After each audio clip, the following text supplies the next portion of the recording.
Hello students, welcome to my channel. This is Gunjan Sharma.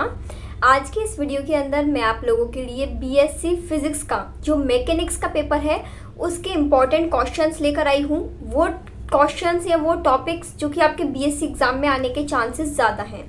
यहाँ पर मैं आपको बीएससी फिजिक्स का जो मैकेनिक्स का पेपर है उसके अंदर जितने भी आपके चैप्टर हैं, आपके 5 यूनिट हैं, तो पाँचों चैप्टर के मैं आपको कुछ टॉपिक्स बताऊंगी। कुछ 4-5 टॉपिक्स मैंने यहाँ पर लिए हुए हैं, तो हर चैप्टर के अंदर से मैं आपको जो टॉपिक्स बताऊंगी वो टॉपिक्स आपको पहले करने हैं बजाय उस चैप्टर के अदर टॉपिक्स पढ़ने के, क्योंकि ये जो टॉपिक्स मैं आपको बता रही हूँ वो मैंने प्रीवियस ईयर क्वेश्चन पेपर का एनालिसिस करके ये कुछ इंपॉर्टेंट क्वेश्चन से इंपॉर्टेंट टॉपिक्स कह लो जो कि निकाले हुए हैं, जो कि काफ़ी बार रिपीट हुए हैं प्रीवियस ईयर पेपर्स में। तो वो टॉपिक्स और वो क्वेश्चंस मैं आपको इस वीडियो के अंदर प्रोवाइड करवाने वाली हूँ चैप्टर वाइज कंप्लीट मैकेनिक्स के पेपर के लिए। ठीक है, अब ये जो मैंने प्रीवियस ईयर के क्वेश्चंस निकाले हुए हैं इस वीडियो में, ये है आपके Kota university and Rajasthan university के स्टूडेंट्स के लिए। तो ये जो टॉपिक्स हैं ये मैंने जो Kota university and Rajasthan university के स्टूडेंट्स हैं उनके लिए बनाया हुआ है मेनली। तो लेकिन यदि आपके भी यही चैप्टर्स हैं, ये सेम मैकेनिक्स के पेपर के अंदर यदि सेम चैप्टर्स हैं, तो भी आप इन टॉपिक्स को प्रायोरिटी दे सकते हो यदि किसी अदर यूनिवर्सिटी से हैं तो भी। तो आप एक बार इस वीडियो को पूरा ज़रूर देखिए। जो भी टॉपिक्स मैं आपको यहाँ पर बता रही हूँ सारे टॉपिक्स अपने नोट्स में या अपनी बुक में टिक लगा लीजिए, और इन टॉपिक्स को आपको पहले प्रायोरिटी देनी है सभी चैप्टर्स के अंदर, ताकि आपका ये रहे कि जो इंपॉर्टेंट क्वेश्चंस हैं, इंपॉर्टेंट टॉपिक्स है ना, वो तो पहले कवर हो जाए। फिर बाद में यदि आपके पास और एक्स्ट्रा टाइम बचता है तो आप अदर टॉपिक्स को कर लीजिएगा। ठीक है, तो हम स्टार्ट करते हैं। सबसे पहले बीएससी फिजिक्स मैकेनिक्स का पहला चैप्टर आपका frame of reference. Frame of reference के अंदर मैंने यहाँ पर 5 टॉपिक्स लिए हुए हैं। ये 5 टॉपिक्स आपको पहली प्रायोरिटी पर करने हैं, जिसमें आपका पहला टॉपिक है गैलीलियन ट्रांसफॉर्मेशन। अब गैलीलियन ट्रांसफॉर्मेशन के अंदर भी आप जब इसको पढ़ोगे इस टॉपिक को, तो इसके अंदर काफ़ी सारे सब केसेस बनते हैं अलग अलग। तो उसमें आपको law of conservation of momentum वाला केस करना है and law of conservation of energy वाला टॉपिक करना है। ठीक है, तो ये 2 टॉपिक आपको गैलीलियन ट्रांसफॉर्मेशन के अंदर करने हैं, क्योंकि ये दोनों ही टॉपिक प्रीवियस ईयर पेपर में 2-3 बार पूछे जा चुके हैं।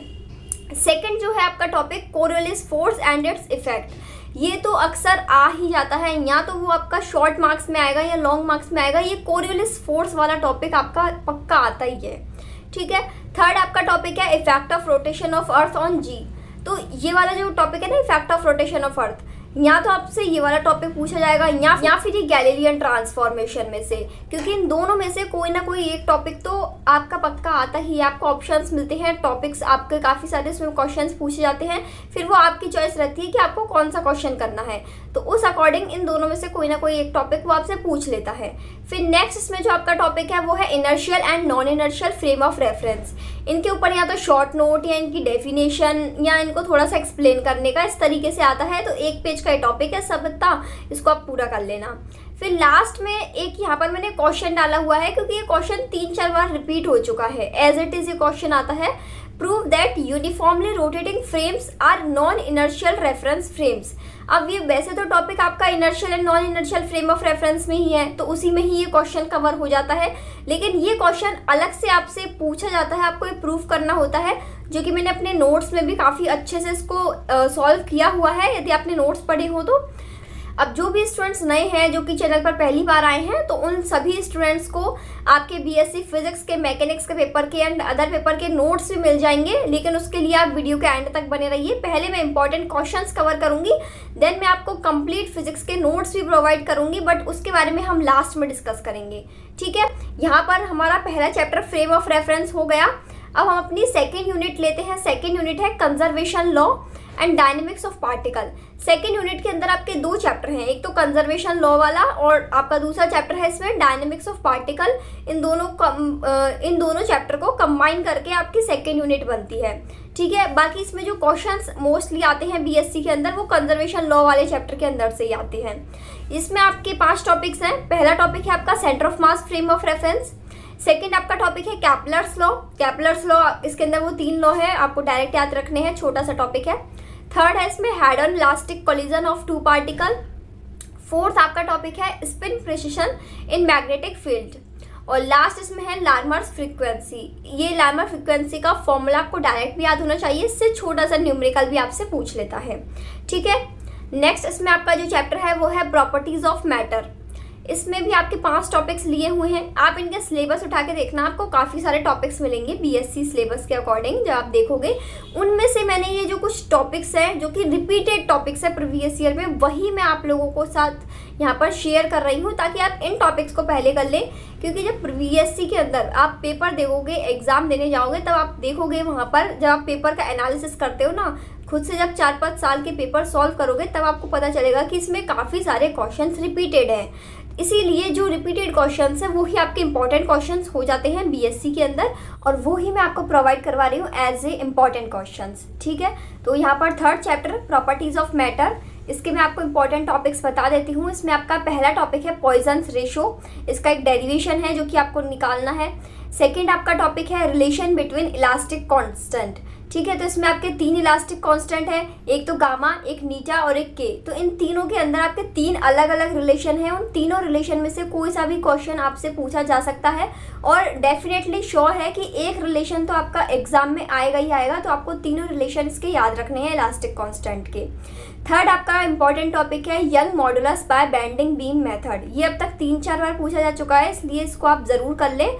इसका थ्योरी भी है, इसका डायग्राम भी आप अच्छे से बनाइएगा, एंड इसका डेरिवेशन, तीनों चीज़ इसमें अच्छे से करनी है आपको।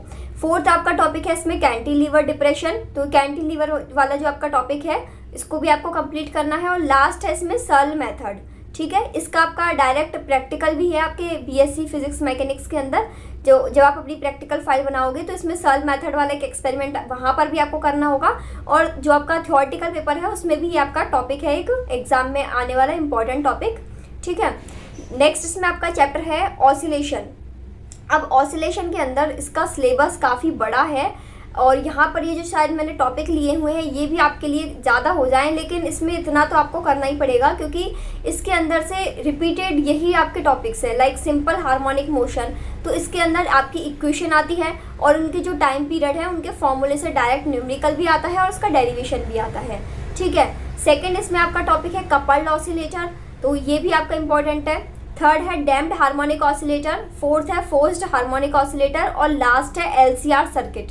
एलसीआर सर्किट अब तक 2 ही बार पूछा है, तो बाकी के ऊपर के 4 आपको ऑसिलेटर तो करने ही करने हैं। इसके अलावा नेक्स्ट में आप एलसीआर सर्किट भी एक बार देख लेना, क्योंकि इससे मतलब क्वेश्चन आ भी सकता है। यदि सर्किट से क्वेश्चन आएगा तो डायरेक्ट आपका एलसीआर सर्किट ही वो आपसे पूछेगा। ठीक है, और नेक्स्ट आपका जो लास्ट टॉपिक है, लास्ट चैप्टर है वेव्स वाला, यूनिट 5 बीएससी फिजिक्स मैकेनिक्स के पेपर की। तो इसके अंदर जो आपका पहला टॉपिक है वो है 1D वेव इक्वेशन। इसका पूरा डेरिवेशन अच्छे से करना है क्योंकि ये काफ़ी बार पूछा जा चुका है और ये इम्पॉर्टेंट है, ये आपके आगे भी आएगा। ठीक है, सेकंड है इसमें आपका topic equation of motion of 1D mono atomic और डायटॉमिक लैटिस। ये 2 आपके अलग अलग टॉपिक हैं, बट इनके डेरिवेशन काफ़ी सिमिलर हैं। तो यदि आपने एक कर लिया तो दूसरा अपने आप आपको याद हो जाएगा, समझ में आ जाएगा। Equation of motion of 1D mono atomic lattice and equation of motion of 1D diatomic lattice. ठीक है, 3rd इसमें आपका जो टॉपिक है वो है अकाउस्टिक एंड ऑप्टिकल मोड्स। इसके ऊपर शॉर्ट नोट्स आया हुआ है, इन दोनों में डिफरेंस आया हुआ है और इनकी डेफिनेशन आई हुई है, तो आपको उसी तरीके से इसको याद करना है। ठीक है, 4th आपका टॉपिक है इसमें ग्रुप एंड फेज वेलोसिटी, इनके फॉर्मूला और इनके डेफिनेशन ये याद कर लेना। फॉर्मूले से छोटा सा न्यूमेरिकल आएगा जो कि आप सभी से आसानी से हो जाएगा। लास्ट छोटा सा टॉपिक है आपका energy density and energy flux की डेफिनेशन। ये आपसे शॉर्ट मार्क्स में भी आ जाती है, जो सेक्शन ए होता है उसके अंदर, एंड सेक्शन बी में इनके ऊपर शॉर्ट नोट आ जाता है जिसमें आपको ओनली डेफिनेशन और इनके फॉर्मूला लिखने होते हैं। तो ज़्यादा कोई बड़ा टॉपिक नहीं है। लास्ट के 3 जो टॉपिक मैंने आपको बताए हैं, acoustic optical mode, group phase velocity, energy density, energy flux, ये तीनों तो आपके इजी से ही है, छोटा सा टॉपिक है, ज़्यादा कोई बड़े भी नहीं है। बाकी स्टार्टिंग के 2 आपके बड़े डेरिवेशन है, इनको आप प्रैक्टिस करके अच्छे से रफ में 2-3 बार प्रैक्टिस करके और इन्हें अच्छे से कर लीजिएगा, ताकि एग्जाम में जब लिखो तो बीच में भूलो ना। ठीक है, ये हो गया आपका बीएससी फिजिक्स मैकेनिक्स के 5 यूनिट के इम्पॉर्टेंट टॉपिक्स, इम्पॉर्टेंट क्वेश्चंस जो कि आपको आपके बीएससी एग्जाम के लिए प्रिपेयर करने हैं। ये जब आपके टॉपिक्स कंप्लीट हो जाते हैं देन आप एक्स्ट्रा बचे हुए टॉपिक्स अपने नोट्स से, अपने बुक से पढ़ सकते हैं। अब हम बात कर लेते हैं नोट्स की। ये हो गए आपके सारे इंपॉर्टेंट क्वेश्चंस। अब हम नोट्स पे आते हैं। तो जो भी न्यू स्टूडेंट्स हैं जिनके पास भी बीएससी में पढ़ने के लिए स्टडी मटेरियल नहीं है, नोट्स बुक्स वगैरह कुछ नहीं है, तो मैंने मेरे चैनल पर सारे जितने भी पेपर्स हैं बीएससी फिजिक्स के, जितने भी चैप्टर्स हैं, सभी के नोट्स प्रोवाइड किए हुए हैं। आप चैनल की प्लेलिस्ट चेक करिएगा, या फिर मैं सभी के लिंक्स डिस्क्रिप्शन बॉक्स में भी डाल दूंगी। तो वहाँ से आप अपने मीडियम के according, English medium and Hindi medium दोनों के लिए है, तो अपने मीडियम के अकॉर्डिंग प्लेलिस्ट ओपन करके वीडियो देख के डिस्क्रिप्शन बॉक्स में सभी के पीडीएफ लिंक्स दिए हुए हैं, वहाँ से आप नोट्स डाउनलोड करके उन नोट्स को पढ़ सकते हैं। And these notes will definitely help you in your BSc exam. So please share this video to more BSc students. Thank you for watching this video. Bye bye. Take care. Have a good day.